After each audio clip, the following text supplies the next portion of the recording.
কেমন আছো তোমরা সবাই? আশা করি ভালো আছো। আজকে এখন অনেক রাত, তো আজকে মেইনলি যাব সেহরি করতে।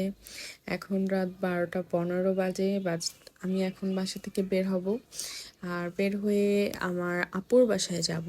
আর আপু বলতে আমার ননাস। সো রেডি হয়ে গেলাম, আজকে এই ড্রেসটা পরলাম।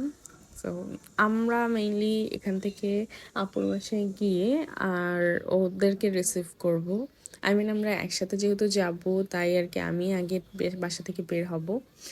আর তোমরা তো জানোই যে একটা শর্টস আপলোড করেছিলাম, সেখানে আমার হাজবেন্ড অনেক দিন পর এসেছে। তো সেজন্য আর কি সাডেন সাডেন প্ল্যান হচ্ছে। অ্যান্ড যারা লং ডিস্টেন্স রিলেশনশিপে আছো তারা বুঝবে যে কতটা স্যাড বা লোনলি ফিল হয় যখন হাজব্যান্ড পাশে না থাকে। তবে এখন আমার হাজব্যান্ড হয়তো একটু ফ্রিকোয়েন্টলি আসবে, এর জন্য খুব ভালো লাগছে। তো আমরা চলে আসলাম রেস্টুরেন্টে। এসে দেখছি যে বেশি মানুষ নেই, এখন বাজে হচ্ছে 1:30। অত বেশি মানুষ নেই, তবে আমাদেরকে রেস্টুরেন্টের লোকরা বলল যে 2টার পরে অনেক ভিড় হওয়া শুরু হয়। তাই আমরা আগে আগে খাওয়া দাওয়া শুরু করে দিলাম, কারণ ভিড়ের মধ্যে থাকার চেয়ে আগে খাওয়াই শেষ করা ভালো। এই হচ্ছে আমাদের খাবারের মেনু। আমরা ভাত নিয়েছি, এখানে ডাল, কালা ভুনা, এটা হচ্ছে আমার প্লেটটা। আর এখানে একটা মজার ব্যাপার হচ্ছে, আপনারা যারা মেজবানে খেয়েছেন, এখানে আনলিমিটেড ভাত।